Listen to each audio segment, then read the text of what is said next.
श्री किसान जमींदार और राज्य, कृषि समाज और मुगल साम्राज्य लगभग 16वीं और 17वीं सदी। 16वीं सदी 16वीं सदी के दौरान हिंदुस्तान में करीब करीब 85% लोग गांव में रहते थे। छोटे खेतिहर और भूमिहार सम्भ्रांतों दोनों ही कृषि उत्पादन से जुड़े थे और दोनों ही फसल में हिस्सों के दावेदार थे। इससे उनके बीच सहयोग, प्रतियोगिता और संघर्ष के रिश्ते बने। खेती से जुड़े इन तमाम रिश्तों के ताने बाने से गांव का समाज बनता था। इसी समय कई बाहरी ताकतें भी ग्रामीण दुनिया में दाखिल हुई। इनमें सबसे महत्वपूर्ण मुगल राज्य था, जो अपनी आमदनी का बहुत बड़ा हिस्सा कृषि उत्पादन से उगाता था। राज्य में के नुमाइंदे राजस्व निर्धारित करने वाले, राजस्व की वसूली करने वाले, हिसाब रखने वाले ग्रामीण समाज पर काबू रखने की कोशिश करते थे। वे तसल्ली करना चाहते थे कि खेतों की जुताई हो और राज्य को उपज से अपने हिस्से का कर समय पर मिल जाए। चूँकि कई फसलें बिक्री के समय उगाई जाती थी, इसलिए व्यापार, मुद्रा और बाजार भी गाँव में घुस आए और इससे खेती वाले इलाके शहर से जुड़ गए। यहाँ पे एक ग्रामीण दृश्य दिया गया। 17वीं शताब्दी के एक मुगल चित्र का ब्यौरा है। यहाँ पे ग्रामीण दृश्य दर्शाया गया है। किसान और कृषि उत्पाद। खेतिहर समाज की बुनियादी इकाई गांव थी, जिसमें किसान रहते थे। किसान साल भर अलग अलग मौसम में तो तमाम काम करते थे जिससे फसल का पैदावार होती थी, जैसे कि ज़मीन की जुताई, बीज बोना और फसल पकने पर उसकी कटाई।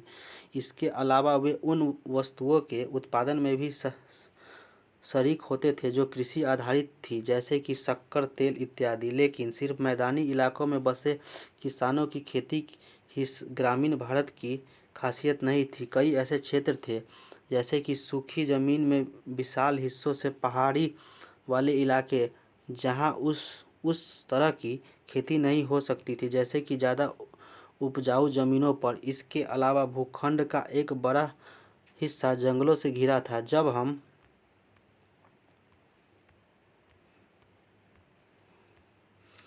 हम कृषि समाज की बात करते हैं, तब हमें भौगोलिक विविधताओं का ख्याल करना चाहिए। स्रोतों की तलाश। चूँकि किसान अपने बारे में खुद नहीं लिखा करते थे, इसलिए ग्रामीण समाज के क्रियाकलापों की जानकारी हमें उन लोगों से ही मिलती है जो खेतों में काम करते थे। नतीजतन 16वीं और 17वीं शताब्दी के कृषि इतिहास को समझने के लिए हमारे मुख्य स्रोत वे ऐतिहासिक ग्रंथ व दस्तावेज हैं जो मुगल दरबार की निगरानी में लिखे गए थे। सबसे महत्वपूर्ण ऐतिहासिक ग्रंथों में से एक आईने अकबरी है। संक्षेप में आईने जिसे अकबर के दरबारी इतिहासकार अबुल फजल ने लिखा था, खेतों की नियमित जुताई की तसल्ली करने के लिए, राज्य के नुमाइंदे द्वारा करों की उगाही के लिए और राज्य व ग्रामीण सत्तापोषों यानी कि जमींदारों के बीच के रिश्तों के नियमन के लिए जो इंतजाम राज्य ने किए थे, उसका लेखा जोखा इस ग्रंथ में बड़ी सावधानी से पेश किया गया। आइन का मुख्य उद्देश्य अकबर के साम्राज्य का एक ऐसा खाका पेश करना था जहां एक मजबूत सत्ताधारी वर्ग सामाजिक मेलजोल बनाकर रखता था। आइन के लेखक के मुताबिक मुगल राज्य के खिलाफ कोई बगावत या किसी भी किस्म की स्वायत्त सत्ता की दावेदारी का असफल होना पहले ही तय था। दूसरे शब्दों में, किसानों के बारे में जो कुछ हमें आइन से पता चलता है वह सत्ता के ऊंचे गलियारों का नज़रिया है। खुशकिस्मती से आइन की जानकारी के साथ साथ हम उन स्रोतों का भी इस्तेमाल कर सकते हैं जो मुगलों की राजधानी से दूर के इलाकों में लिखे गए थे। इनमें 17वीं व 18वीं सदी से गुजरात, महाराष्ट्र और राजस्थान से मिलने वाले वे दस्तावेज शामिल हैं जो सरकार की आमदनी की विस्तृत जानकारी देते हैं। इसके अलावा ईस्ट इंडिया कंपनी के बहुत सारे दस्तावेज भी हैं जो पूर्वी भारत में कृषि संबंधों का उपयोगी खाका पेश करते हैं। ये सभी स्रोत किसानों, जमींदारों और राज्य के बीच तने झगड़ों को दर्ज करते हैं।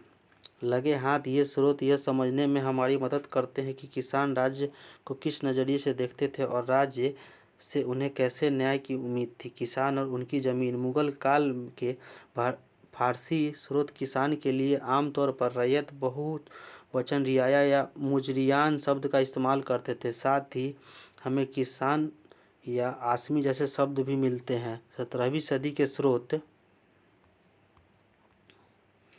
दो किस्मों के किसानों की चर्चा करते हैं, खुद काश्त व पाही काश्त।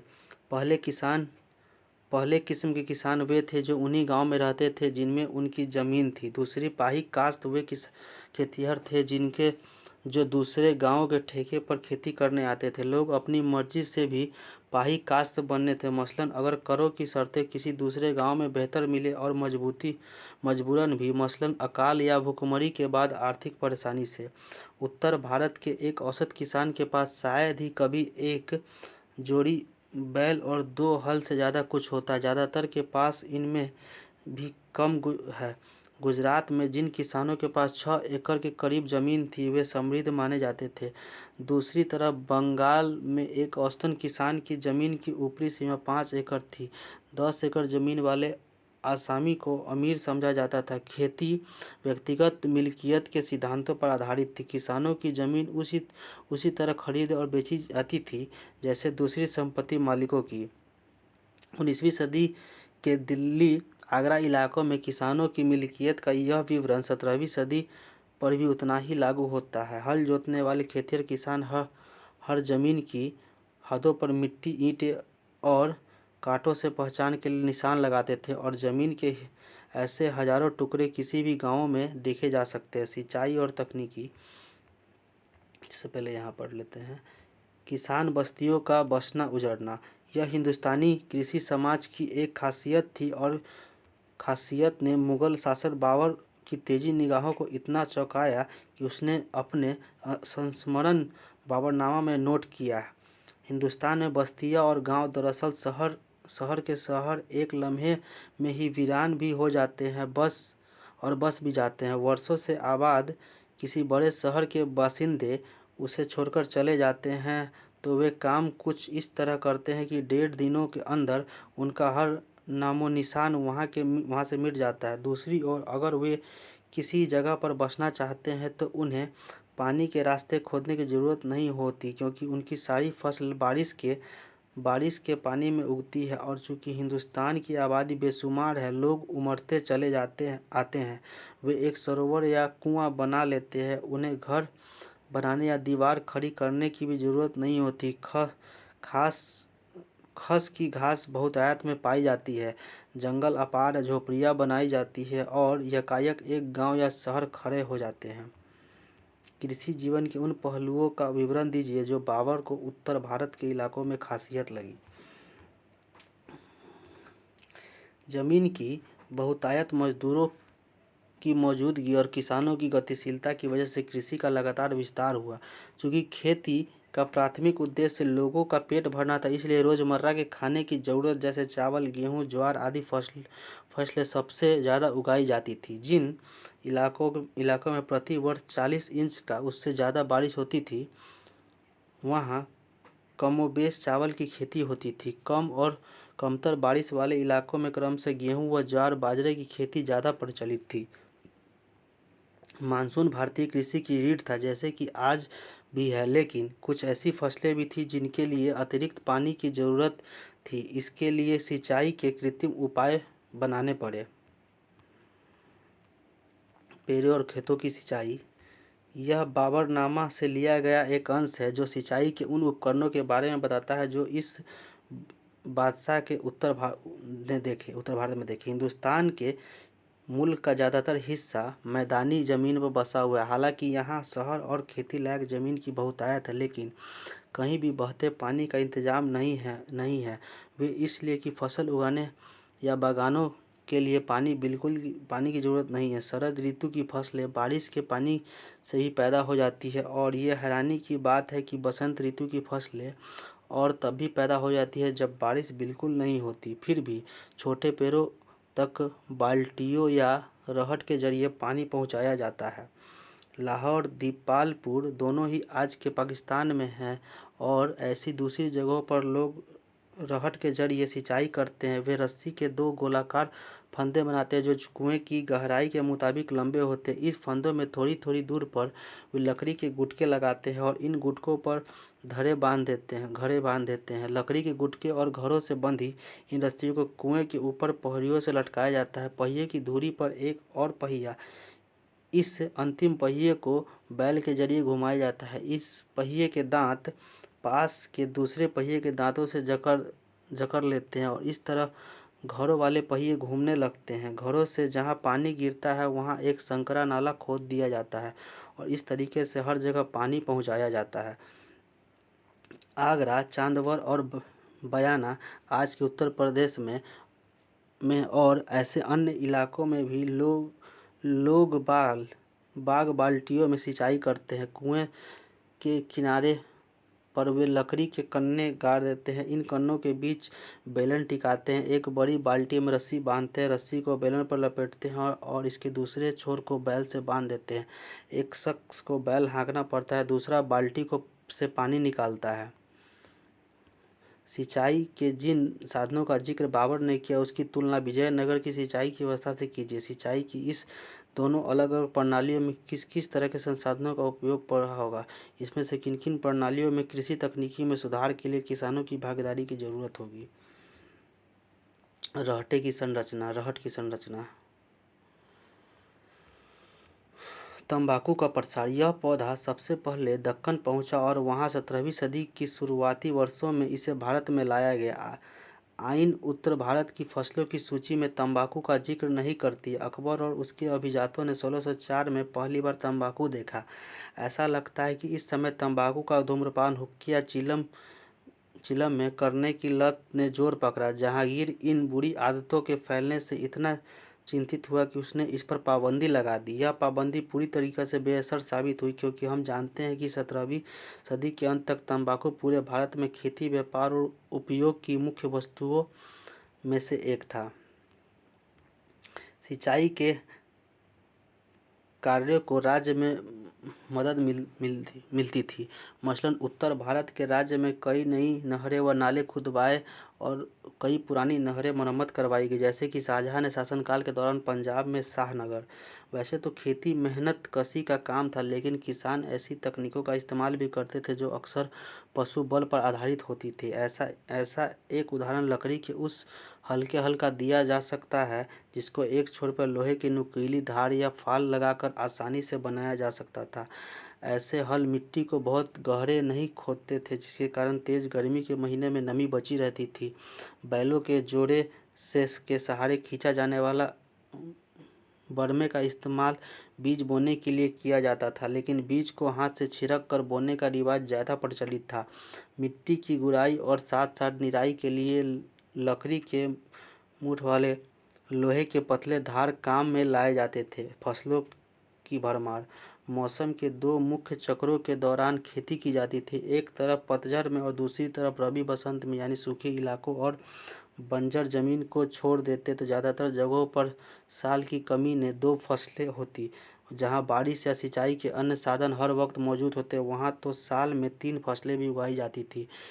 इस वजह से पैदावार में भारी विविधता पाई जाती थी। उदाहरण के तौर पर आइन हमें बताती है कि दोनों मौसम में मिलाकर मुगल प्रांत आगरा में 39 किस्म की फसलें उगाई जाती थी, जबकि दिल्ली में 43 फसलों का पैदावार होता था। बंगाल में सिर्फ चावल की 50 किस्में पैदा होती थी। हालांकि दैनिक आहार की खेती पर ज़्यादा जोर दिया जाता था, मगर इसका मतलब यह नहीं था कि मध्यकालीन भारत में खेती सिर्फ गुजारा के लिए की जाती थी। स्रोतों में हमें अक्सर जिन्स एक कामिल सर्वोत्तम फसलें जैसे लफ्ज मिलते हैं। मुगल राज्य भी किसानों को ऐसे फसलों की खेती करने के लिए बढ़ावा देता था क्योंकि इनमें राज्य को ज़्यादा कर मिलता था। कपास और गन्ने जैसी फसलें बेहतरीन जिनसे कामिल थी। मध्य भारत और दक्षिणी पठार में फैले हुए जमीन के बड़े बड़े टुकड़े पर कपास उगाई जाती थी, जबकि बंगाल अपनी चीनी के लिए मशहूर था। तिलहन जैसे सरसों दलहन भी नकदी फसलों में आती थी। इससे पता चलता है कि एक और किसान की जमीन पर किस तरह पेट भरने के लिए होने वाले उत्पादन और व्यापार के लिए किए जाने वाले उत्पादन एक दूसरे से जुड़े थे। कृषि की समृद्धि और आबादी की बढ़ोतरी। कृषि की उद्भवता से ऐसे विविध और लचीले तरीकों का एक बड़ा नतीजा यह निकला कि आबादी धीरे धीरे बढ़ने लगी। आर्थिक इतिहासकारों की गणना के मुताबिक समय समय पर होने वाली भूखमरी और महामारी के बावजूद 1600 से 1700 के बीच भारत की आबादी लगभग 5 करोड़ बढ़ गई। 200 वर्षों में यह करीब 33% बढ़ोतरी थी।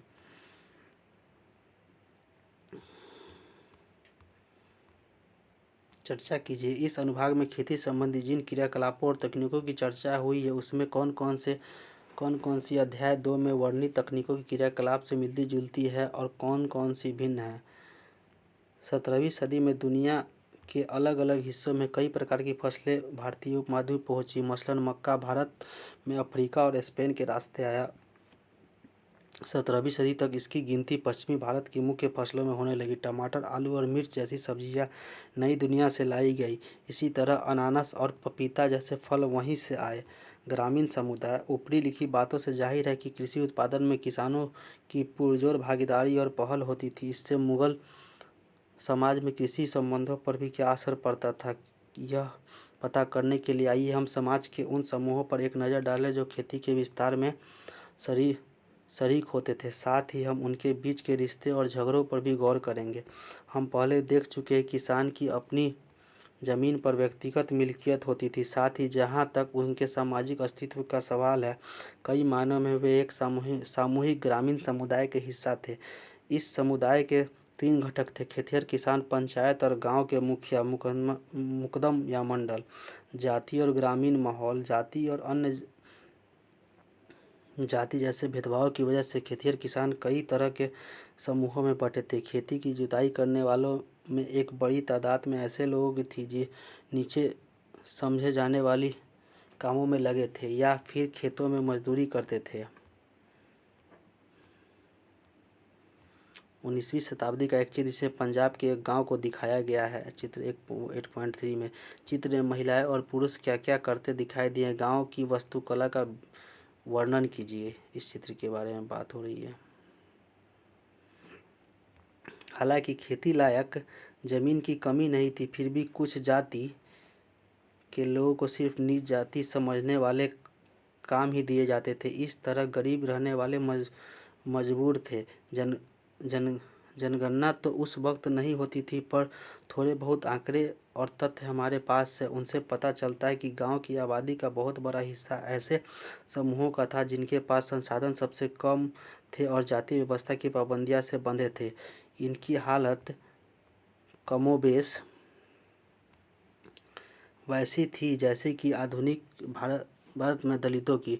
दूसरे संप्रदायों में भी ऐसे ही भेदभाव फैलने लगे। मुस्लिम समुदायों में हलाल खोरान जैसी नीच कामों से जुड़े समूह गांवों की हदों के बाहर ही रख सकते थे। इसी तरह बिहार में मल्लाह जादाव, जो शाब्दिक जिसका अर्थ होता है नाविकों के पुत्र, की तुलना दासों से की जा सकती थी।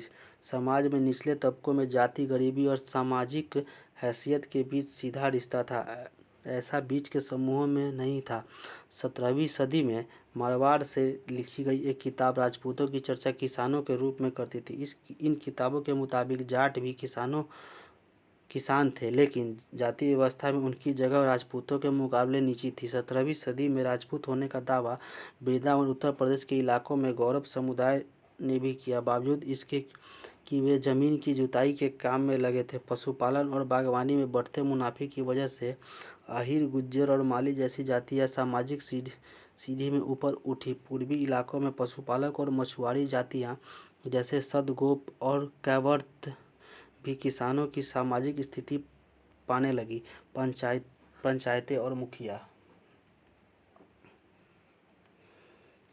गांव की पंचायतें में बुजुर्गों का जमावड़ा होता था। आमतौर पे वे गांवों के महत्वपूर्ण लोग हुआ करते थे जिनके पास अपनी संपत्ति के पुश्तैनी अधिकार होते थे। जिन गांवों में कई जातियों के लोग रहते थे वहां अक्सर पंचायतें में भी विविधता पाई जाती थी। यह एक ऐसा अल्प तंत्र था जिसमें गांवों के अलग अलग संप्रदायों और जातियों को नुमाइंदगी होती थी। फिर भी इनकी संभावना कम थी कि छोटे मोटे और नीच काम करने वाले खेतिहर मजदूरों के लिए इनमें कोई जगह होती थी। पंचायतों का फैलाव गांव में सबको मानना पड़ता था। पंचायतों का सरदार एक मुखिया होता था जिसे जिसे मुकदम या मंडल कहते थे। कुछ स्रोतों से ऐसा लगता है कि मुखिया का चुनाव गांव के बुजुर्गों की आम सहमति से होता था। इस चुनाव के बाद उन्हें इसकी मंजूरी जमींदार से लेनी पड़ती थी। मुखिया अपने ओहदे पर तभी तक बना रहता था जब गांव के बुजुर्गों को उस पर भरोसा था। जब तक ऐसा नहीं होने पर बुजुर्ग उसे बर्खास्त कर सकते थे। गांव के आमदनी व खर्चे का हिसाब किताब अपनी निगरानी में बनवाना मुखिया का मुख्य काम था और इसमें पंचायत का पटवारी उसकी मदद करता था।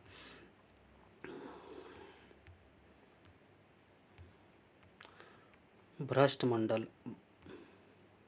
मंडल अक्सर अपने ओहदे का गलत इस्तेमाल करते थे। मुख्यतः उन पर आरोप था कि वे पटवारी के साथ मिलकर हिसाब किताब में हेराफेरी करते हैं और यह भी कि वे अपनी ज़मीन पर कर का आकलन कम करके अतिरिक्त बोझ छोटे किसानों पर डाल देते हैं। पंचायत का खर्चा गांव के उस आम खजाने से चलता है जिसमें हर व्यक्ति अपना योगदान देता है। इस खजाने से उन कर अधिकारियों की खातिरदारी का खर्चा भी किया जाता था जो समय समय पर गांव का दौरा किया करते थे। दूसरी ओर इस कोष का इस्तेमाल बाढ़ जैसी प्राकृतिक विपदाओं के निपटने के लिए भी होता था। ऐसे सामुदायिक कार्यों के लिए जो भी किसान खुद नहीं कर सकते थे, जैसे कि मिट्टी के छोटे मोटे बांध बना या नहर खोदना। पंचायत का एक बड़ा काम यह तसल्ली करना था कि गांव में रहने वाले अलग अलग समुदाय के लोग अपनी जाति की हदों के अंदर रहे। पूर्वी भारत में सभी शादियां मंडल की मौजूदगी में होती थी। यूँ कहा जा सकता है कि जाति की अवहेलना रोकने के लिए लोगों के आचरण पर नज़र रखना गांव के मुखिया की जिम्मेदारी में से एक था। प्रारंभिक 19वीं शताब्दी की चित्र जिसमें गांव के बुजुर्ग कर अधिकारी से मिल रहे हैं। चित्रकार ने गांव के बुजुर्गों और कर अधिकारियों में फर्क कैसे डाला है।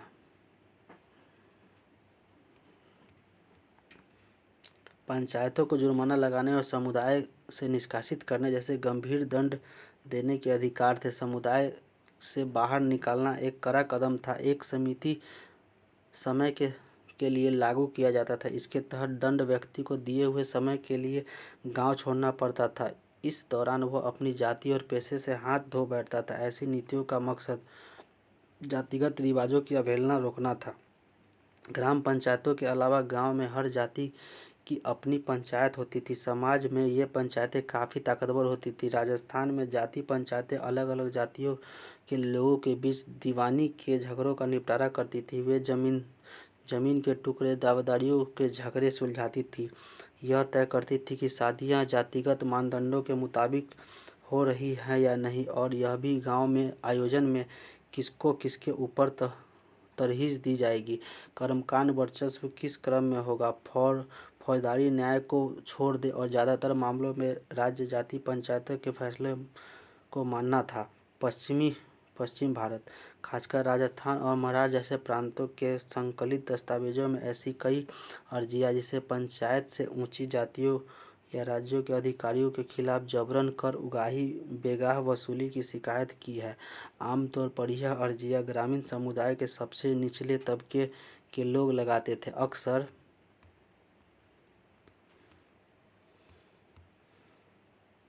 सामूहिक तौर पर भी ऐसी अर्जियां दी जाती थी इनमें किसी जाति या संप्रदाय विशेष के लोग साम्रांत समूहों की उन मार्गों के खिलाफ अपना विरोध जताते थे जिन्हें वे नैतिक दृष्टि से अवैध मानते थे। उनमें एक थी बहुत ज़्यादा कर की मांग, क्योंकि इससे किसानों का दैनिक गुजारा ही जोखिम में पड़ जाता था, खासकर सूखे या ऐसी दूसरी विपदाओं के दौरान। उनकी नज़रों में जिंदा रहने के लिए न्यूनतम बुनियादी साधन उनका परंपरागत रिवाजी हक था। वे समझते थे कि ग्राम पंचायतों को इनकी सुनवाई करनी चाहिए और यह सुनिश्चित करना चाहिए कि राज्य अपना नैतिक फर्ज अदा करे और न्याय करे। निचली जाति के किसान और राज्य के अधिकारियों या स्थानीय जमींदारों के बीच झगड़ों में पंचायतें के फैसले अलग अलग मामलों में अलग अलग हो सकते थे। अत्यधिक कर की मांगों के मामले में पंचायत अक्सर समझौते का सुझाव देती थी। जहां समझौता नहीं हो पाता था वहां किसान विरोध के जरिए उग्र रास्ते अपनाते थे, जैसे कि गांव छोड़कर भाग जाना, जोतने लायक खाली जमीन अपेक्षाकृत आसानी से उपलब्ध की थी, जबकि श्रम को लेकर प्रतियोगिता थी। इस वजह से गांव छोड़कर भाग जाने खेतिहरों के हाथ में एक बड़ा प्रभावी हथियार था। कपड़ा उत्पादन को दर्शाती 17वीं शताब्दी की एक चित्र में दर्शाई गतिविधियों का वर्णन कीजिए।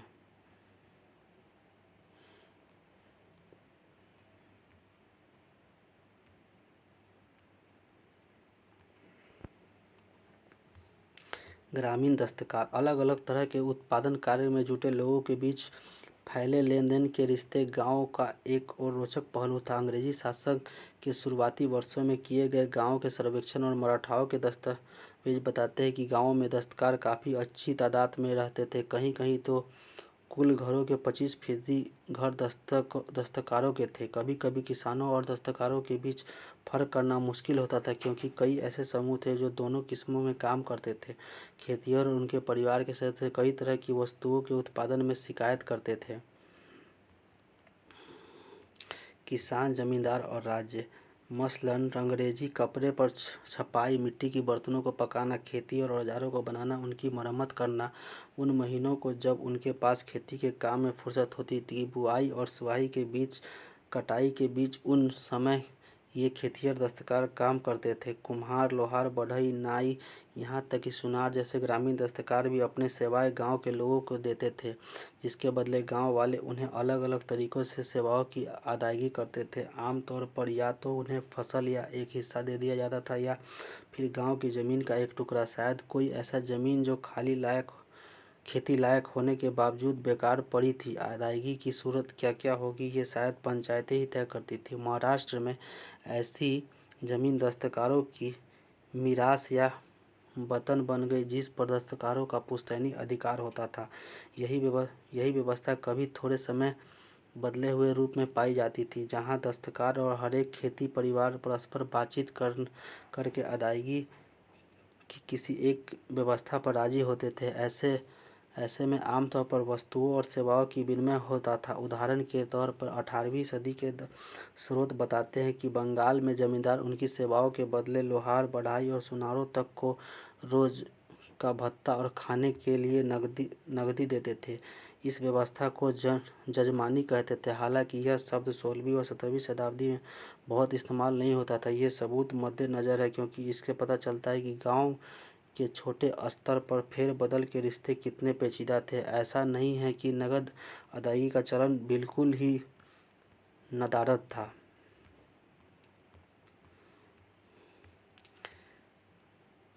एक छोटा गणराज्य। ग्रामीण समुदाय की अहमियत को हम कैसे समझें? 19वीं सदी के कुछ अंग्रेज अफसरों को भारतीय गांव में एक ऐसे छोटे गणराज्य के रूप में देखा जहां लोग सामूहिक स्तर पर भाईचारे के साथ संसाधनों और श्रमों को बंटवारा करते थे। लेकिन ऐसा नहीं लगता कि गांव में सामाजिक बराबरी थी। संपत्ति की व्यक्तिगत मिल्कियत होती थी। साथ ही जाति और जेंडर, सामाजिक लिंग के नाम पर समाज में गहरी विषमताएं थी। कुछ ताकतवर लोग गांव के मसलों पर फैसले लेते थे और गांव कमजोर वर्गों का शोषण करते थे। न्याय करने का अधिकार उन्हीं को मिला हुआ था। इससे भी महत्वपूर्ण बात यह है कि गांव और शहरों के बीच होने वाले व्यापारों की वजह से गांवों में भी नगद के रिश्ते फैल चुके थे। गांव में मुद्रा। 17वीं सदी में फ्रांसीसी यात्री बैप्टिस्ट टैवर्नियर को यह बात उल्लेखनीय लगी। भारत में वे गांव बहुत ही छोटे कहे जाएंगे जिन्हें मुद्रा की फेर बदल करने वाले, जिसे सराफ कहते न हो, एक बैंकर की तरह सराफ हवाला भुगतान करते हैं। अपनी मर्जी के मुताबिक पैसे के मुकाबले रुपए की कीमत बढ़ा देते हैं और कौड़ियों के मुकाबले पैसे की। सराफ अपने काम में लगा हुआ है। सूत कातती महिला का ये चित्र दिया हुआ है यहाँ पे।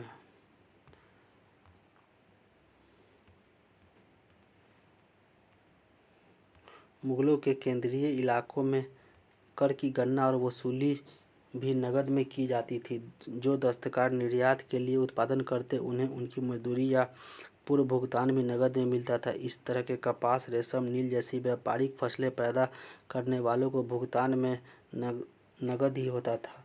चर्चा कीजिए। इस अनुराग में जिन पंचायतों का जिक्र किया गया है वे आपके मुताबिक किस तरह से आज की ग्राम पंचायतों में मिलती जुलती अथवा भिन्न थी? कृषि समाज में महिलाएं, जैसा कि शायद कई समाजों में आपने गौर किया है कि उत्पादन की प्रक्रिया में मर्द और महिलाएं खास किस्म की भूमिकाएं अदा करते हैं। जिस संदर्भ में हम बात कर रहे हैं वहाँ महिलाएं और मर्द कंधे से कंधा मिलाकर खेती के काम करते थे।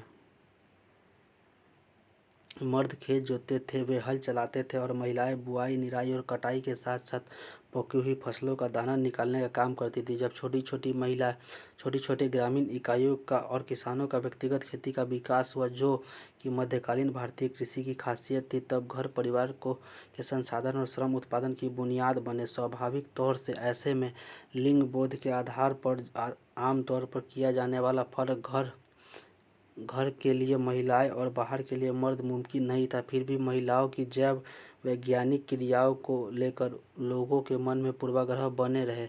मसलन पश्चिमी भारत में राज सवाल महिलाओं को हल या कुम्हार का चाक छूने की इजाज़त नहीं थी। इस तरह बंगाल में अपने मासिक धर्म के समय महिलाएं पान के बागान में नहीं घुस सकती थी।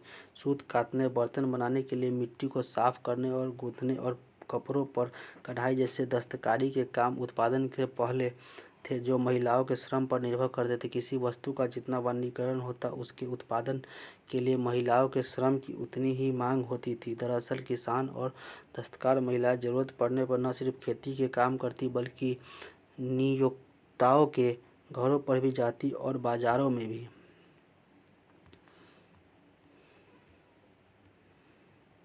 किसान, जमींदार और राज्य, चूंकि समाज श्रम पर निर्भर था, इसलिए बच्चे पैदा करने की अपनी काबिलियत की वजह से महिलाओं को महत्वपूर्ण संसाधन के रूप में देखा जाता था। फिर भी शादीशुदा महिलाओं की कीमत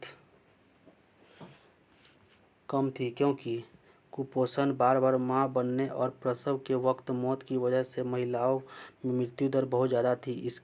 इससे किसान और दस्तकार समाज में ऐसे सामाजिक रिवाज पैदा हुए जो साम्राज्य समूहों से बहुत अलग थे। कई ग्रामीण संप्रदायों में शादी के लिए दुल्हन की कीमत अदा करने की जरूरत होती थी, न कि दहेज की। तलाकशुदा महिलाएं और विधवाएं दोनों ही कानूनन शादी कर सकती थी। महिलाओं की प्रजनन शक्ति को इतना अहमियत दी जाती थी कि उस पर काबू खोने का बड़ा डर था। स्थापित रिवाजों के मुताबिक घर का मुखिया मर्द होता था। इस तरह महिला पर परिवार और समुदाय के मर्दों का द्वारा पुरजोर काबू रखा जाता था। बेवफाई के शक पर महिलाओं को भयानक दंड दिए जा सकते थे। राजस्थान, गुजरात और महाराष्ट्र आदि पश्चिम भारत में इलाकों में मिले दस्तावेजों में ऐसी दरख्वास्त मिली है जो महिलाओं ने न्याय और मुआवजे की उम्मीद से ग्राम पंचायत को भेजी थी। पत्नियां अपने पतियों की बेवफाई का विरोध दिखाई देती है या फिर गृहस्थी मर्द पर ये आरोप लगाती है कि ये पत्नी और बच्चों की अनदेखी करता है। मर्दों की बेवफाई हमेशा दंडित नहीं होती थी, लेकिन राज्य और ऊंची जाति के लोग अक्सर ये सुनिश्चित करने की कोशिश करते थे कि परिवार के भरण पोषण का इंतजाम हो जाए। ज़्यादातर जब महिलाएं पंचायत को दरख्वास्त देती तो उनके नाम दस्तावेजों में दर्ज नहीं किए जाते। दरख्वास्त करने वाली का हवाला गृहस्थी के मर्द मुखिया की मां, बहन या पत्नी के रूप में दिया जाता था। फतेहपुर सीकरी का निर्माण, महिलाएं पत्थर तोड़ रही हैं। यहाँ पे दिखाया गया महिलाएं पत्थर तोड़ रही हैं फतेहपुर सीकरी के निर्माण में। और ये बोझा ढोती महिलाएं, आसपास के दूसरे गांवों से आने वाली महिलाएं अक्सर ऐसे निर्माण स्थलों पर काम करती थी। देखिए यहाँ पे बोझा ढो रही है। भूमिहर भद्रजनों में महिलाओं को पुश्तैनी संपत्ति का हक मिला हुआ था। पंजाब से ऐसे उदाहरण मिलते हैं जहां विधवा महिलाएं पुश्तैनी संपत्ति के विक्रेता के रूप में ग्रामीण जमीन के बाजार में सक्रिय हिस्सेदारी रखती थी। हिंदू और मुसलमान महिलाओं को जमींदारी उत्तराधिकार में मिलती थी, जिसे बेचने अथवा गिरवी रखने के लिए वे स्वतंत्र थी। बंगाल में भी महिलाएं जमींदार पाई जाती थी। 18वीं सदी की सबसे बड़ी और मशहूर जमींदारियों में से एक राजशाही की जमींदारी, जिसका कर्ता धर्ता एक स्त्री थी।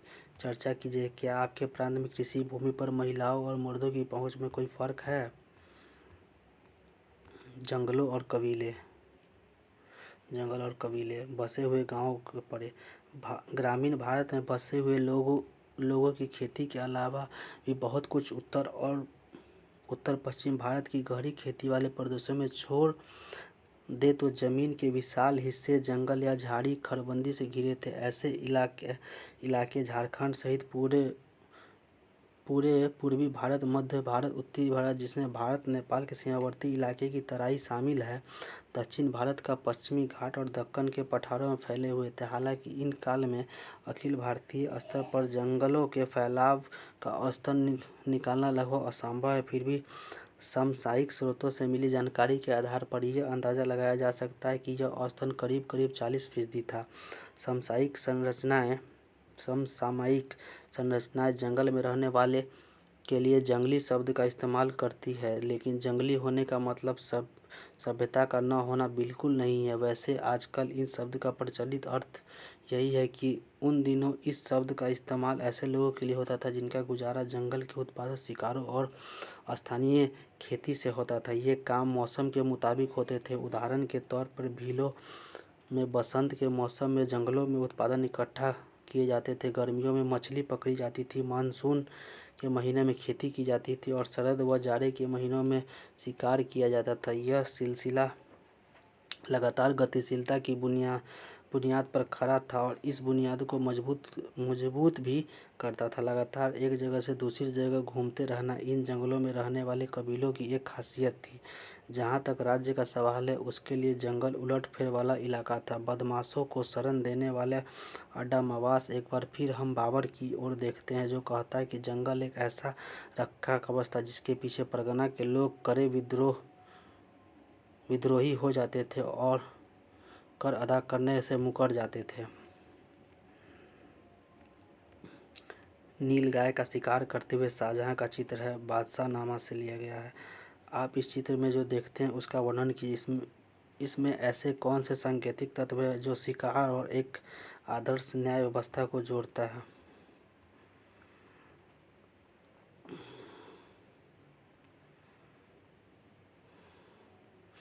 जंगलों में घुसपैठ। जंगल में बाहरी ताकतें कई तरह से घुसती थी। मसलन राज्य को सेना के लिए हथियारों की जरूरत थी, इसलिए जंगलवासियों से ली जाने वाली पेशकश में अक्सर हाथी भी शामिल होते थे।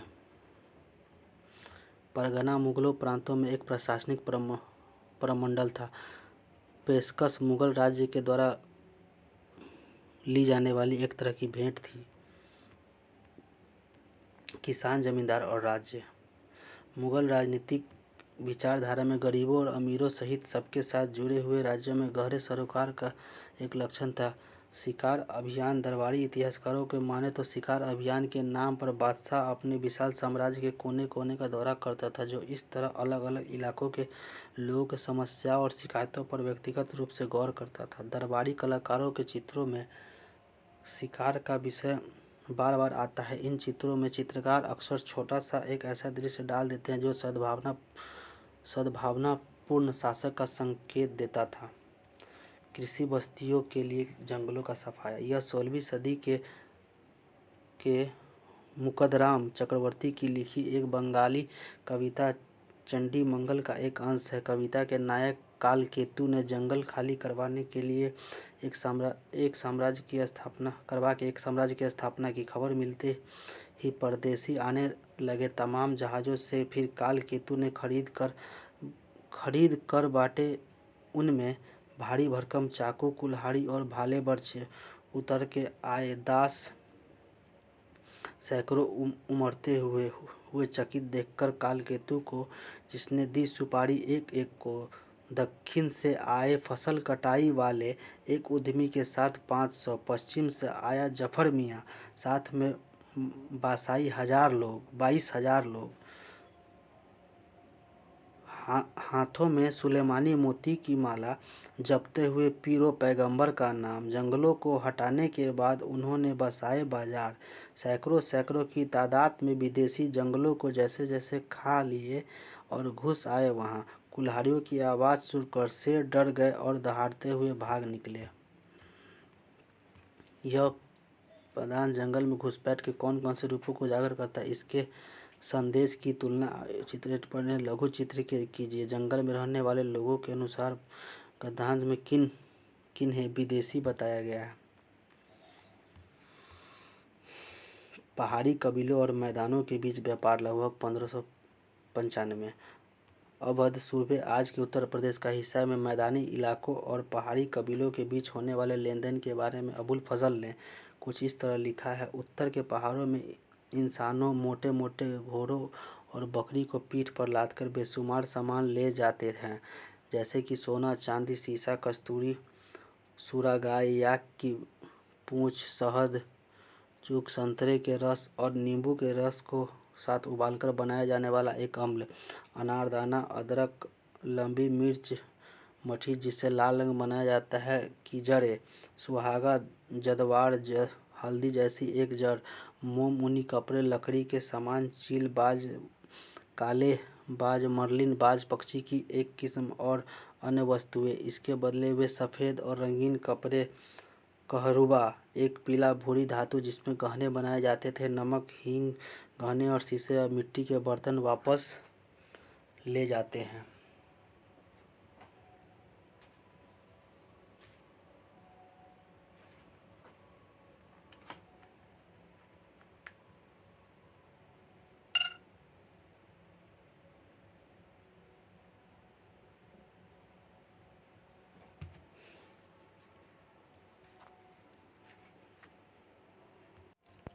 इस अनुच्छेद में परिवहन के कौन से तरीकों का जिक्र किया गया है? आपके मुताबिक इनका इस्तेमाल क्यों किया जाता था? मैदानों से जो सामान पहाड़ ले जाते थे उनमें एक वस्तु किस काम में लाई जाती होगी, इसका खुलासा कीजिए। सूफी गायक को सुनते हुए एक किसान और एक शिकारी। वाणिज्यिक खेती का असर बाहरी कारक के रूप में जंगलवासियों की जिंदगी पर पड़ता था। जंगल के उत्पादन जैसे शहद मधुमोस और लाख की बहुत मांग थी। लाख जैसी कुछ वस्तुओं को 17वीं सदी में भारत के से समुद्र पार करने वाले निर्यात की मुख्य वस्तु थी। हाथी भी पकड़े और बेचे जाते थे। व्यापार के तरह वस्तुओं की अदला बदली भी होती थी। कुछ कबीले भारत और अफगानिस्तान के बीच होने वाले ज़मीनी व्यापार में लगे थे और पंजाब का लोहानी कबीला वे पंजाब के गांव और शहरों के बीच होने वाले व्यापार में भी शिरकत करते थे। सामाजिक कारणों से भी जंगलवासियों के जीवन में बदलाव आया। कबीलों के भी सरदार होते थे। बहुत कुछ ग्रामीण समुदायों के बड़े आमदनियों की तरह कई कबीलों के सरदार जमींदार बन गए। कुछ तो राजा भी हो गए। ऐसे में उन्हें सेना खड़ी करने की जरूरत थी। जिन्होंने अपने ही खानदान के लोगों को सेना में भर्ती किया या फिर अपने ही भाई बंधुओं से सैन्य सेवाएं की मांग की। सिंध इलाके की कबीलाई सेनाओं में 6000 घुड़सवार और 7000 पैदल सिपाही थे। असम में अहोम राजाओं के अपने पायक होते थे। ये वे लोग थे जिन्हें जमीन के बदले सैनिक सेवा देना पड़ती थी। अहोम राजा ने जंगली हाथी पकड़ने पर अपने एकाधिकार का ऐलान भी कर रखा था। हालांकि कबीलाई व्यवस्था से राजतांत्रिक प्रणाली की एक तरफा संक्रामक बहुत पहले ही शुरू हो चुकी थी, लेकिन ऐसा लगता था कि 16वीं सदी में आकर यह प्रक्रिया पूरी तरह से विकसित हुई थी। इसकी जानकारी हमें उत्तर पूर्वी इलाकों में कबीलाई राज्यों के बारे में आइन की बातों से मिलती है। उदाहरण के तौर पर 16वीं सदी में कोच राजाओं के पड़ोसी कबीलों के साथ एक के बाद एक युद्ध किया और अब अपना कब्जा जमा लिया। जंगल के इलाकों में नए सांस्कृतिक प्रभावों को विस्तार की भी शुरुआत हुई। कुछ इतिहासकारों को दरअसल यह भी सुझाया गया कि नए बसे इलाकों के खेतिहर समुदायों ने जिस तरह धीरे धीरे इस्लाम को अपनाया उसमें सूफी संत पीर ने एक बड़ी भूमिका अदा की है। चर्चा कीजिए। पता कीजिए कि आपके प्रांत में किन क्षेत्रों में आजकल जंगल वाले इलाकों के रूप में पहचाना जाता है। क्या इन इलाकों में आज जिंदगियां बदल गई है? इन बदलावों की वजह वही है जिनका जिक्र हमने इस अनुभाग में किया और उनसे अलग। जमींदार। मुगल भारत में कृषि संबंधों की हमारी दास्तान तब तक अधूरी रहेगी जब तक गांव में रहने वाले एक तबके की बात न कर ले जिनकी कमाई तो खेती से आती थी, लेकिन जो कृषि उत्पादन में सीधे हिस्सेदारी नहीं करते थे। ये जमींदार थे, अपनी ज़मीन के मालिक होते थे और जिन्हें ग्रामीण समाज में ऊंची हैसियत की वजह से कुछ खास सामाजिक और आर्थिक सुविधाएं मिली हुई थी। जमींदारों की बढ़ी हुई हैसियत के पीछे एक कारण जाति था, दूसरा कारण यह था कि लोग राज्यों के कुछ खास किस्मों की सेवाएं खिदमत देते थे। जमींदारों की समृद्धि की वजह थी उनकी विस्तृत व्यक्तिगत जमीन, इसके मिल्कियत कहते थे, यानी संपत्ति। मिल्कियत जमीन पर जमींदार के निजी इस्तेमाल के लिए खेती होती थी। अक्सर इन जमीनों पर दिहाड़ी के मजदूर या पराधीन मजदूर काम करते थे। जमींदार अपनी मर्जी के मुताबिक इन जमीनों को बेच सकते थे, किसी और के नाम कर सकते थे, उन्हें गिरवी रख सकते थे। जमींदारों की ताकत इस बात से भी आती थी कि वे अक्सर राज्य की ओर से कर वसूल कर सकते थे, इसके बदले उन्हें वित्तीय मुआवजा मिलता था। सैनिक साधन उनकी ताकत का एक और जरिया था। ज़्यादातर जमींदारों के पास अपने किले भी थे और अपनी सैनिक टुकड़ियाँ भी, जिसमें घुड़सवार, तोपखाने और पैदल सिपाहियों के जत्थे होते थे। इस तरह अगर हम मुगलकालीन गाँव में सामाजिक संबंधों की कल्पना एवं पिरामिड के रूप में करें तो जमींदार इसके संकरे शीर्ष का हिस्सा थे। अबुल फजल इस ओर इशारा करता है कि ऊंची जाति के ब्राह्मण राजपूत गठबंधन ने ग्रामीण समाज पर पहले की अपना ठोस नियंत्रण बना रखा था। इसमें तथाकथित मध्यम जातियों की भी खासी नुमाइंदगी थी, जैसे कि हमने पहले देखा है कि और इसी तरह कई मुसलमान जमींदारों की भी। समसामयिक दस्तावेजों से ऐसा लगता है कि जंग में जीत जमींदारों की उत्पत्ति का संभावित स्रोत रहा होगा। अक्सर जमींदारी फैलाने का एक तरीका था ताकतवर सैनिक सरदारों द्वारा कमज़ोर लोगों को बेदखल करना, मगर इसकी संभावना कम ही है कि किसी जमींदारों को इतने आक्रामक रुख से इजाज़त राज्य देना कि जब तक कि एक राजादेश सदन के जरिए इसकी पुष्टि पहले ही नहीं कर दी हो। इससे भी महत्वपूर्ण थी जमींदारों को पुख्ता करने की धीमी प्रक्रिया। स्रोतों में इसके दस्तावेज भी शामिल है। यह कई तरीके से किया जा सकता था। नई जमीनों को बसाकर जंगल बाड़ी अधिकारों के हस्तांतरण के जरिए, राज्य के आदेश से या फिर खरीद कर। यही वे प्रक्रिया थी जिसके जरिए अपेक्षाकृत निचली जातियों के लोग भी जमींदारों के दर्जे में दाखिल हो सकते थे, क्योंकि इस काल में जमींदारी धड़ल्ले से खरीदी और बेची जाती थी। कई कारणों से मिलकर परिवार या वंश पर आधारित जमींदारी को पुख्ता होने का मौका दिया गया। मसलन राजपूतों और जाटों ने ऐसी रणनीति अपनाकर उत्तर भारत में जमीन की बड़ी बड़ी पट्टियों पर अपना नियंत्रण पुख्ता किया। इसी तरह मध्य और दक्षिण पश्चिम बंगाल में किसान पशुचारी जैसे गोप ने ताकतवर जमींदारी खड़ी की। जमींदारों ने खेती लायक जमीनों को बसाने में अगुवाई की और खेतीहरों को खेती की साजो सामान व उधार देकर उन्हें वहां बसाने में भी मदद की। जमींदारी की खरीद फरोख्त से गांवों में मौद्रीकरण की प्रक्रिया में तेजी आई। इसके अलावा जमींदार अपनी मिल्कियत की जमीनों की फसल भी बेचते थे। ऐसे सबूत है जो दिखाते हैं कि जमींदार अक्सर बाजार हाट स्थापित करते जहां किसान भी अपनी फसलें बेचने आते थे। एक समानांतर सैनिक बल। आईने के मुताबिक मुगल भारत में जमींदारों की मिली-जुली सैन्य शक्ति इस प्रकार थी। लगभग इतना घुड़सवार थे, इतना पैदल सेना, हाथी इतना थे 1863 थी और 4260 तोप थी और 4500 नाव थी। हालांकि इसमें कोई शक नहीं है कि जमींदार शोषण करने वाला तबका था, लेकिन किसानों से उसके रिश्ते और पारस्परिकता, पैतृकवाद और संरक्षण का पुष्ट था। दो पहलू इस बात की पुष्टि करते हैं। एक तो ये कि भक्ति संतों ने जहाँ बड़ी बेबाकी से जातिगत और दूसरी किस्मों के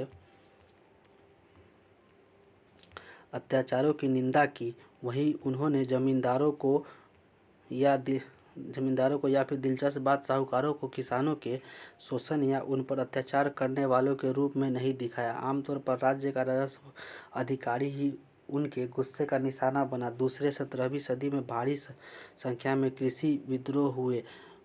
उनमें राज्यों के खिलाफ जमींदारों को अक्सर किसानों का समर्थन मिला। आज़ादी के बाद भारत में जमींदारी व्यवस्था खत्म कर दी गई। इस अनुभाग को पढ़िए और उन कारणों की पहचान कीजिए जिनकी वजह से ऐसा किया गया। भू राजस्व प्रणाली। जमीन से मिलने वाला राजस्व मुगल साम्राज्य की आर्थिक बुनियाद थी। इसी कारण कृषि उत्पादन पर नियंत्रण रखने के लिए और तेजी से फैलते साम्राज्य के तमाम इलाकों में राजस्व आकलन का वसूली के लिए जरूरी था कि राज्य एवं प्रशासनिक तंत्र खड़ा करे। दीवान, जिसके दफ्तर पर पूरे राज्य की वित्तीय व्यवस्था में देखरेख में जमींदारी की, इस तंत्र में शामिल था। इस तरह हिसाब रखने वाले और राजस्व अधिकारी खेतों की दुनिया में दाखिल हुए और कृषि संबंधों को शक्ल देने के एक निर्णायक ताकत के रूप में उभरे। लोगों पर कर का बोझ निर्धारित करने से पहले मुगल राज्य ने जमीन और उस पर लगने वाले उत्पादों के बारे में खास किस्म की सूचनाएं इकट्ठा करने की कोशिश की। भू राजस्व के इंतजामात में दो चरण थे। पहला कर निर्धारण और दूसरा वास्तविक वसूली। जमा निर्धारण रकम थी और हासिल सचमुच वसूली गई रकम। अमील गुजार या राजस्व वसूली करने वालों के काम को सूची में अकबर ने यह हुक्म दिया कि जहां उसे अमील गुजार को कोशिश करनी चाहिए कि खेतिहर नगद भुगतान करे, वही फसलों में भुगतान का विकल्प भी खुला रहे। राजस्व निर्धारित करने के समय राज्य अपना हिस्सा ज़्यादा से ज़्यादा रखने की कोशिश करता था, मगर स्थानीय हालात की वजह से वह कभी कभी सचमुच में इतनी वसूली कर पाना संभव नहीं हो पाता था। हर प्रांत में जुती हुई जमीन और जोतने लायक जमीन दोनों ही नपाई की गई। अकबर के शासनकाल में अबुल फजल में आईने अकबरी में ऐसे जमीनों के सभी आंकड़ों का संकलन किया है। उसके बाद में बादशाहों ने शासन काल में भी जमीन की नपाई के प्रयास जारी रहे। मसलन 1965 ईस्वी में औरंगजेब ने अपने राजस्व कर्मचारियों को स्पष्ट निर्देश दिया कि हर गांव में खेतिहरों की संख्या का सालाना हिसाब रखा जाए। इसके बावजूद सभी इलाकों की नपाई सफलतापूर्वक नहीं हुई। जैसा कि हमने देखा कि उपमहाद्वीप के कई बड़े हिस्से जंगलों से घिरे हुए थे, इसकी नपाई नहीं हुई। अमीन एक मुलाजिम था जिसकी जिम्मेदारी यह सुनिश्चित करनी थी कि प्रांतों में राजकीय नियम कानून का पालन हो रहा है या नहीं।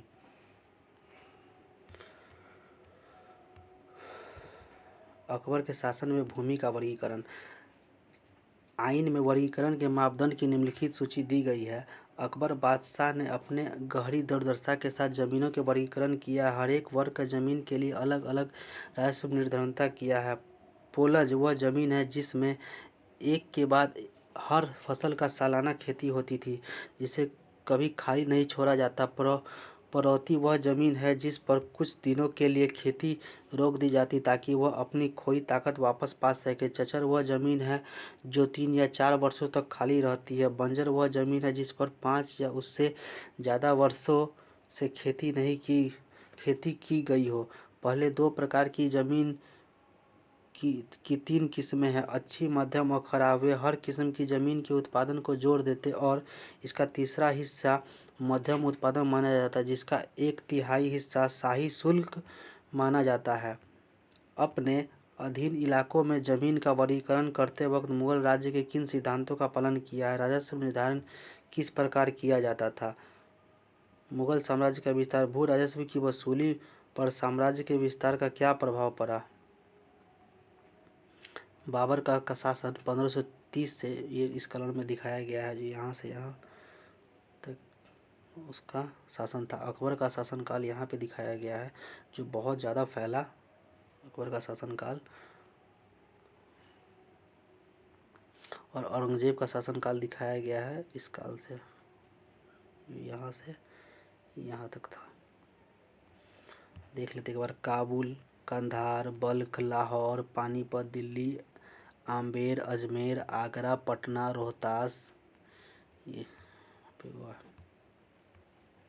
मनसबदारी व्यवस्था। मुगल प्रशासनिक व्यवस्था के शीर्ष पर एक सैनिक नौकरशाही तंत्र मनसबदारी था, जिस पर राज्य के सैनिक व नागरिक मामलों की जिम्मेदारी थी। कुछ मनसबदारों को नकदी भुगतान किया जाता था, जब कि उसमें से ज़्यादातर को साम्राज्य के अलग अलग हिस्सों में राजस्व के आवंटन के जरिए भुगतान किया जाता था। समय समय पर उनका तबादला किया जाता था। नगद या जींस। आईने से एक और अनुच्छेद। अमील गुजार सिर्फ नगद लेने की आदत न डाले बल्कि फसल भी लेने के लिए तैयार रहे। यह बाद वाला तरीका कई तरह से काम में लाया जा सकता था। पहला, कनकुत। हिंदी जुबान में कन का मतलब होता है अनाज और कुत का मतलब अंदाजा। अगर कोई शक हो तो फसल को 3 अलग अलग पुलिंदों में काटना चाहिए, अच्छा, मध्यम और बदतर। इस तरह शक दूर करना चाहिए। अक्सर अंदाज से किया गया जमीन का आकलन भी पर्याप्त रूप से सही नतीजा देता है। दूसरा, बटाई, जिसे भाओली भी कहते हैं, में फसल काट कर जमा कर लेते हैं और फिर सभी पक्षों की मौजूदगी में व रजामंदी में बंटवारा करते हैं। लेकिन इसमें कई समझदार निरीक्षकों की जरूरत पड़ती है, वरना दुष्ट बुद्धों और मक्कार धोखेबाजों की नीयत रखने के। तीसरे, खेतों बटाई में जब बीज बोने के बाद खेत बांट लेते हैं तो चौथे लोग बटाई फसल काटने के बाद वे उन्हें ढेर बना लेते हैं और फिर उसे अपने में बांट लेते हैं और हर एक पक्ष अपना हिस्सा घर ले जाता है और उससे मुनाफा कमाता है। राजस्व निर्धारण और वसूली की हर एक प्रणाली में खेतिहरों पर क्या फर्क पड़ता होगा। जमा 1965 में अपने राजस्व अधिकारी को औरंगजेब के द्वारा दिए गए हुक्म का एक अंश।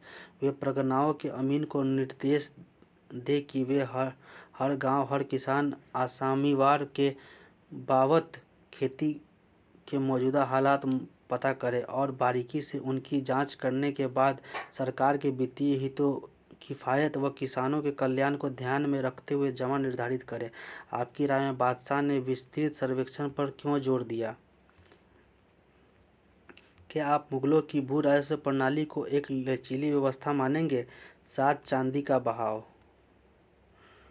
मुगल साम्राज्य एशिया के उन बड़े साम्राज्यों में से एक था जो 16वीं व 17वीं सदी में सत्ता और संसाधनों पर अपनी पकड़ मजबूत बनाने में कामयाब रहे। वे साम्राज्य मिंग, चीन, सफावी ईरान में और ओटोमन तुर्की इन साम्राज्यों की राजनीति स्थिरता ने चीन से लेकर भूमध्य सागर तक जमीनी व्यापार का जीवंत जाल बिछाने में मदद की। खोजी यात्राओं से और नई दुनिया के खुलने से यूरोप के साथ एशिया के खास कर भारत के व्यापार में भारी विस्तार हुआ। इस वजह से भारत के समुद्री व्यापार में एक और भौगोलिक विविधता आई तो दूसरी ओर कई नई वस्तुओं का व्यापार भी शुरू हो गया। अकबर द्वारा जारी किए गए चांदी के रुपए दोनों तरफे को यहाँ दर्शाया गया है। लगातार बढ़ते व्यापार के साथ भारत में निर्यात होने वाली वस्तुओं का भुगतान करने के लिए एशिया में भारी मात्रा में चांदी आई। इस चांदी की एक बड़ा हिस्सा भारत की तरफ खिंच गया। यह भारत के लिए अच्छा था क्योंकि यहाँ चांदी के प्राकृतिक संसाधन नहीं थे। नतीजन 16वीं से 18वीं सदी के बीच भारत में धातु मुद्रा, खासकर चांदी के रुपयों की उपलब्धि में अच्छी स्थिरता बनी रही। इसके साथ एक तरफ तो अर्थव्यवस्था में मुद्रा संचार और सिक्कों की ढलाई में अभूतपूर्व विस्तार हुआ, दूसरी तरफ मुगलों राज्यों को नकदी कर उगाहे में आसानी हुई। इटली के एक मुसाफिर जोवान्नी कारेरी, जो लगभग 1990 ईस्वी में भारत से होकर गुजरा था, ने इस बात का बड़ा सजीव चित्र पेश किया है कि किस तरह चांदी तमाम दुनिया से होकर भारत पहुंचती थी। उसी तरह हमें यह भी पता चलता है कि 17वीं सदी के भारत में बड़ी अद्भुत मात्रा में नकद और वस्तुओं की आदान प्रदान होता रहा था।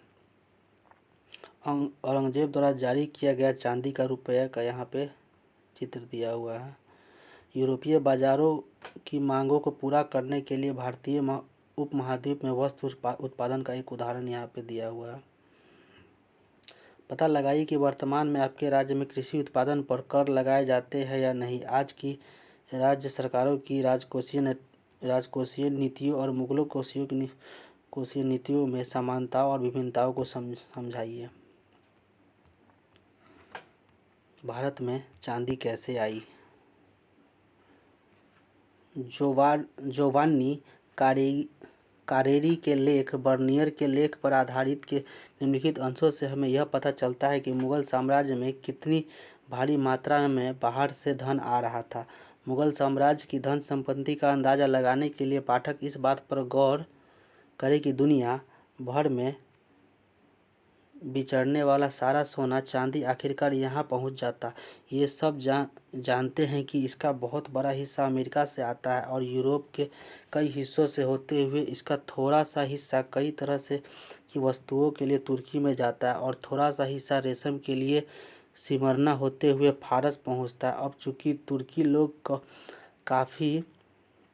कॉफ़ी से अलग नहीं रह सकते जो कि ओमान और अरेबिया से आती है, और न ही फारस, अरेबिया और तुर्की के लोग भारत की वस्तुओं से बिना रह सकते हैं। वे मुद्रा की विशाल मात्रा लाल सागर पर बेबल मंडेल के पास स्थित मोचा भेजते हैं।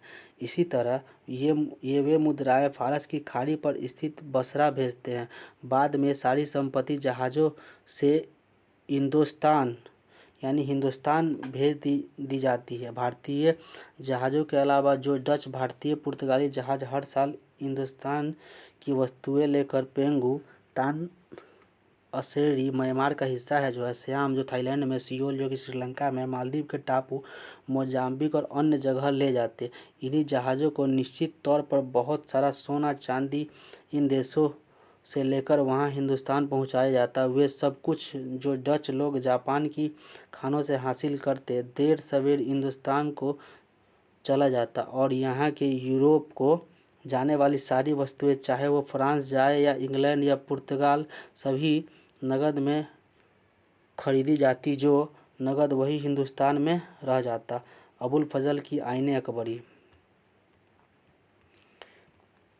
आईने अकबरी आंकड़ों के वर्गीकरण के एक बहुत बड़ा ऐतिहासिक और प्रशासनिक प्रयोजन का नतीजा थी, जिसका जिम्मा बादशाह अकबर के हुक्म पर अबुल फजल ने उठाया था। अकबर के शासन के 42वें वर्ष 1598 ईस्वी में 5 संशोधन के बाद इसे पूरा किया गया।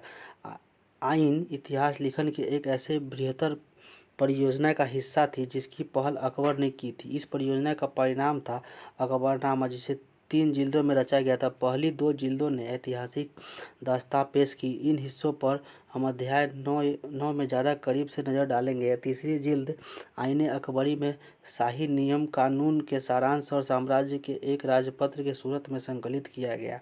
आइन कई मसलों पर विस्तार से चर्चा करती है: दरबार, प्रशासन और सेना का संगठन, राजस्व के स्रोत और अकबरी साम्राज्य के प्रांतों का भूगोल और लोगों के साहित्य, सांस्कृतिक और धार्मिक रिवाज, अकबर की सरकार के तमाम विभागों और प्रांतों सूबों के बारे में विस्तार से जानकारी देने के अलावा आइन इन सूबों के बारे में पेचीदे और आंकड़ेबद्ध सूचनाएं बड़ी बारीकी के साथ देती है।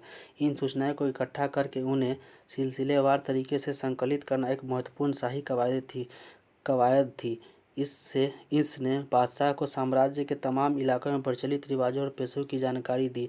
इस तरह हमारे लिए आईने अकबर के शासन के दौरान मुगल साम्राज्य के बारे में सूचनाओं की खान है। फिर भी यह ध्यान रखना महत्वपूर्ण है कि आइन का नज़रिया क्षेत्रों में के बारे में केंद्र का नज़रिया, यहाँ यूँ कहे कि समाज के शीर्ष से देखी हुई समाज की तस्वीर।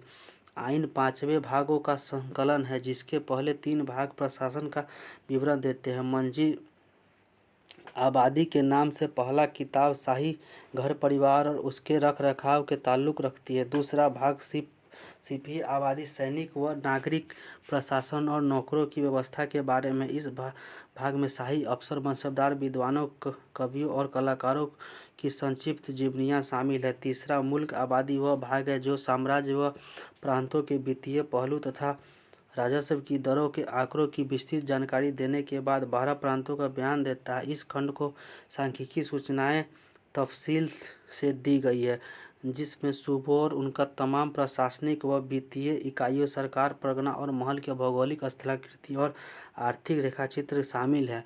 इसी खंड में हर प्रांत और उसकी अलग अलग इकाइयों की कुल मापी गई जमीन और निर्धारित राजस्व भी दी गई है।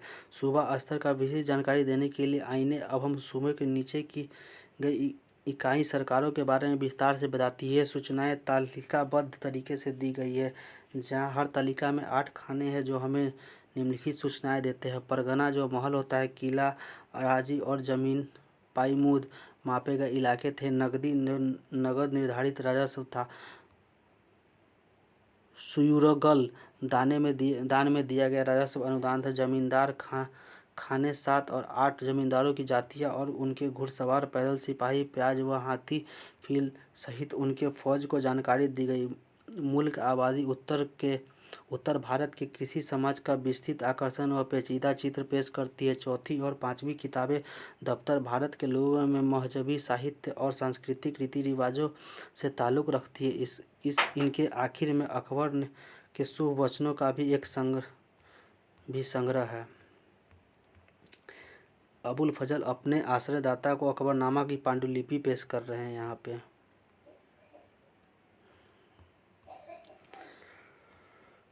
खुशकिस्मती से गुलाल बाग की सिंचाई।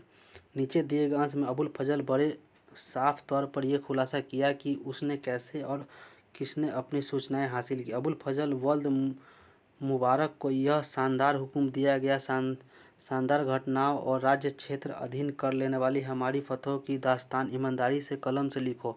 तसल्ली से मैंने काफ़ी खोजबीन और मेहनत करके महामहिम की गतिविधियों के सबूत और दस्तावेज इकट्ठा किए और बहुत समय तक राज्य के मुलाजिमों व शाही परिवार के सदस्यों के तहत जवाब तलब दिया। मैंने सच बोलने वाले समझदार बुजुर्गों और फुर्तीले दिमाग वाले सत्यकर्मी जवान दोनों की बातों को परखा और उनके बयानों को लिखित रूप से दर्ज किया।